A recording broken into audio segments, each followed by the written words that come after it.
Hello friends, आज मैं आपको बताने वाला हूं प्रोनाउंस के बारे में। आज मैं ये बताना चाहता हूं कि प्रोनाउन एक्चुअली होता क्या है, इसका इस्तेमाल होते कैसे हैं, ये कितने प्रकार के होते हैं, ये सारी बातों को मैं आपको बताना चाहता हूं। फ्रेंड्स, प्रोनाउन वैसा वर्ड जो नाउन के बदले में आए उसे ही हम प्रोनाउन कहते हैं। फॉर एग्जाम्पल, अगर हम कहें Raju is my friend, look at this sentence, Raju is my friend। यहां पर राजू क्या है? राजू नाउन है। Raju is my friend and he is honest, he is honest, वह ईमानदार है। कौन ईमानदार है? राजू ईमानदार है। यहाँ जो ही का प्रयोग किसके लिए किया गया है? राजू के लिए। और राजू क्या है? तो नाउन है। इसी तरह से Raju is my friend, he is honest, he goes to school daily, he goes to school daily, वह रोज स्कूल जाता है। यहाँ भी ही का प्रयोग किसके लिए हुआ है?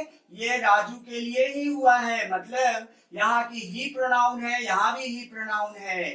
राजू के लिए आने वाला शब्द यहाँ पर प्रोनाउन हो गया।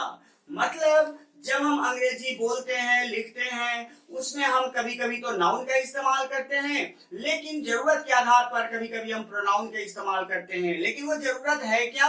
तो दोस्तों, नाउन के रिपीटेशन को रोकने के लिए प्रोनाउन का इस्तेमाल करते हैं। ऐसा क्यों? ऐसा इसलिए कि अगर हम किसी वाक्य में बार बार नाउन का इस्तेमाल कर दें तो हमारा सेंटेंस भद्दा हो जाएगा, और इसीलिए हम नाउन के जगह पर प्रोनाउन का इस्तेमाल करते हैं। तो दोस्तों, आपने जान लिया ना कि प्रोनाउन एक्चुअली क्या होता है। प्रोनाउन एक्चुअली नाउन इक्विवेलेंट होता है, नाउन के बदले में आने वाला शब्द होता है। तो ये तो आपने जान लिया। अब हमें यह सीखना है कि प्रोनाउन के काइंड्स कितने होते हैं।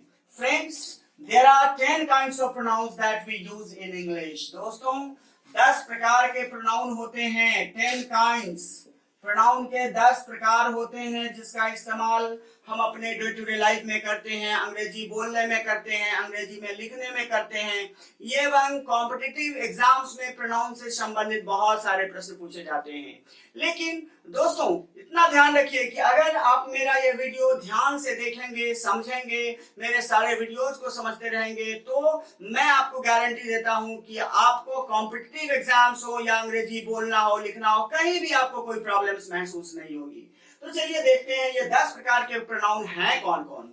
जिसमें पहला है, हम पहले प्रोनाउन को हम बोलते हैं personal pronoun, PERSONAL, personal pronoun. मतलब इस प्रोनाउन को बोला जाता है व्यक्तिवाचक सर्वनाम। ये व्यक्तिवाचक सर्वनाम होता कौन कौन है? देखिए, आई, वी, यू, ही, शी, दे, ये सब ऐसे प्रोनाउन हैं जो पर्सनल प्रोनाउन कहे जाते हैं। लेकिन पर्सनल प्रोनाउन उन्हें कहते क्यों हैं? इसलिए कहते हैं इन्हें पर्सनल प्रोनाउन क्योंकि ये सभी पर्सन्स के लिए इस्तेमाल होते हैं, यानी कि व्यक्ति के लिए इस्तेमाल होते हैं।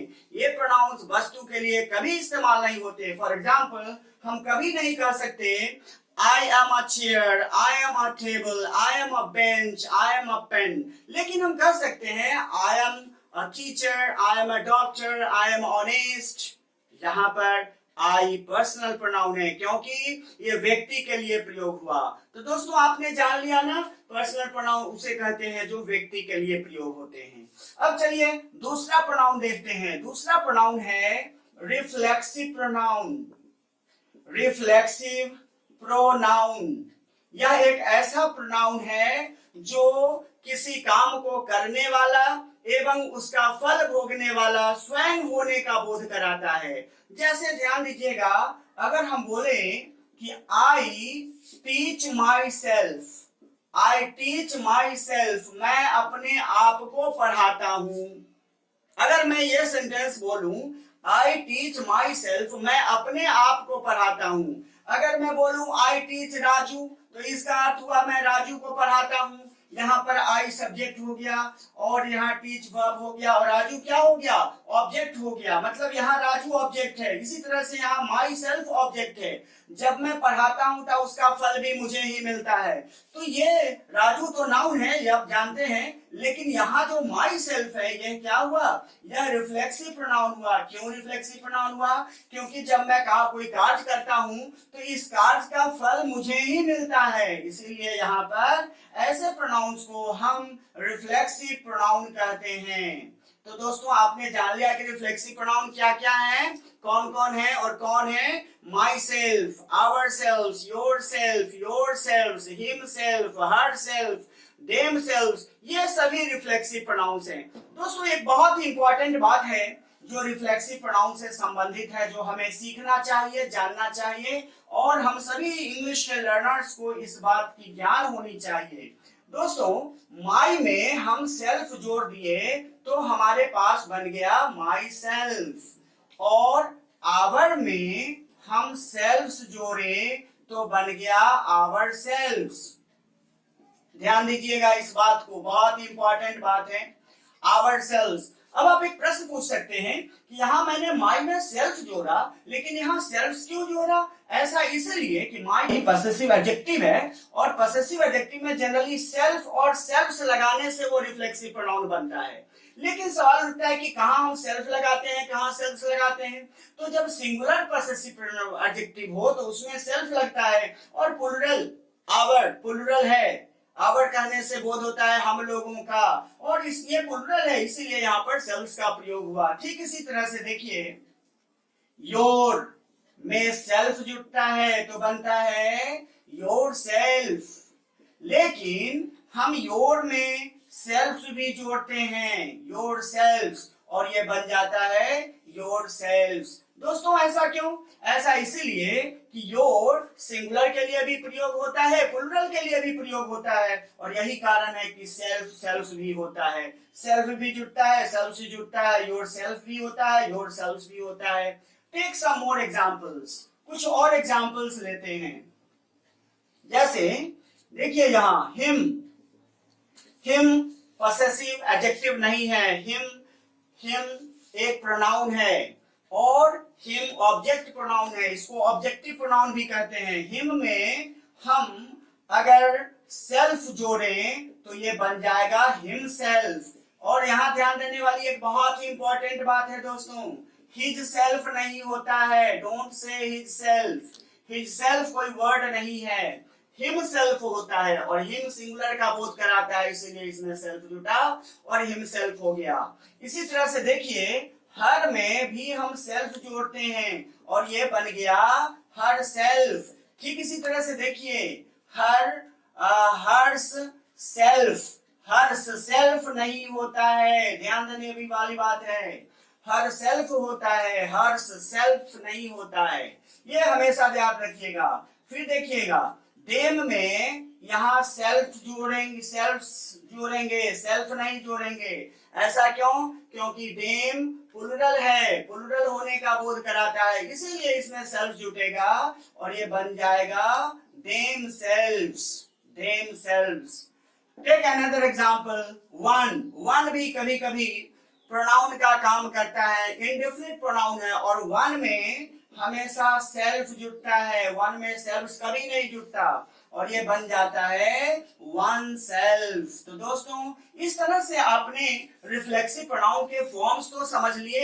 ऐसे फॉर्म्स होते हैं myself, ourself, yourself, himself, herself, themselves और वन सेल्फ, ये सभी रिफ्लेक्सिव प्रोनाउंस हैं। और आप जानते हैं ये सभी जो रिफ्लेक्सिव प्रोनाउंस हैं, ये इन सभी का अर्थ एक ही होता है, अपने आप को। अगर हिंदी इक्विवेलेंट की बात करें तो ये अपने आप को के सेंस में इस्तेमाल होता है। ये बताता है कि कर्ता किसी काम को अपने आप पर ही करता है। टेक एन एग्जाम्पल, एक एग्जाम्पल लेते हैं यहाँ पर फिर से। Just try to understand this, इसको समझने की कोशिश करिए। अगर कहीं नहीं समझ में आया तो बार बार वीडियो को चला करके आप देख सकते हैं, समझ सकते हैं। देखिए I should help my self. ध्यान दीजिएगा यहाँ पर जो रिफ्लेक्सिव प्रोनाउन है कौन है, यहाँ पर रिफ्लेक्सिव प्रोनाउन ये माई सेल्फ है, क्योंकि ये बता रहा है कि मुझे अपने आप की मदद करनी चाहिए, यहाँ पर अपने आप की। इसी तरह से देखिए, वी शुड हेल्प, हमें मदद करनी चाहिए, आवर सेल्व्स, हमें अपने आप को मदद करनी चाहिए, मतलब हम लोगों को अपने आप की मदद करनी चाहिए। यहाँ पर देखिए आवर सेल्व्स का प्रयोग किया गया है। अगर हम यहाँ पर लिख दें आवर सेल्फ, तो ये वाक्य गलत हो जाएगा, ये वर्ड गलत हो जाएगा। क्यों गलत हो जाएगा? क्योंकि आवर सेल्फ तो कोई वर्ड ही नहीं है। ठीक इसी तरह से देखिए, अगर है ही शुड हेल्प हिमसेल्फ, उसे अपने आप को मदद करनी चाहिए। यहाँ हिमसेल्फ रिफ्लेक्सिव प्रोनाउन हुआ। हमेशा याद रखिएगा, ये जो रिफ्लेक्सिव प्रोनाउन है ना, ये सब्जेक्ट के अनुसार से लगता है। अगर आई सब्जेक्ट हो तो माई सेल्फ लगा, वी सब्जेक्ट हो तो आवर सेल्फ लगा, ही सब्जेक्ट हो तो हिम सेल्फ लगा, शी सब्जेक्ट हो तो हर सेल्फ लगेगा, दे सब्जेक्ट हो तो देम सेल्फ लगेगा। इसी तरह से अगर वन सब्जेक्ट हो तो वन सेल्फ लगेगा। जैसे किसी को भी अपने आप की मदद करनी चाहिए, one should help one self. इस तरह से आपने देख लिया कि ये सभी रिफ्लेक्सिव प्रोनाउन का क्या अर्थ है। तो इनके अर्थ है अपने आप को, मतलब ये सभी को अपने आप को के सेंस में प्रयोग किया गया है। तो दोस्तों, आज आपने 3 चीजों को सीखा। पहला कि प्रोनाउन क्या है, दूसरा पर्सनल प्रोनाउन क्या है, तीसरा रिफ्लेक्सिव प्रोनाउन क्या है। दोस्तों, टोटल 10 प्रकार के प्रोनाउंस होते हैं, जो हम आपको अब आने वाले वीडियो में बताएंगे। आज के लिए इतना ही, धन्यवाद। Friends, if you have any problem, please write in the comment box. Please like the videos, share it and subscribe. Thank you.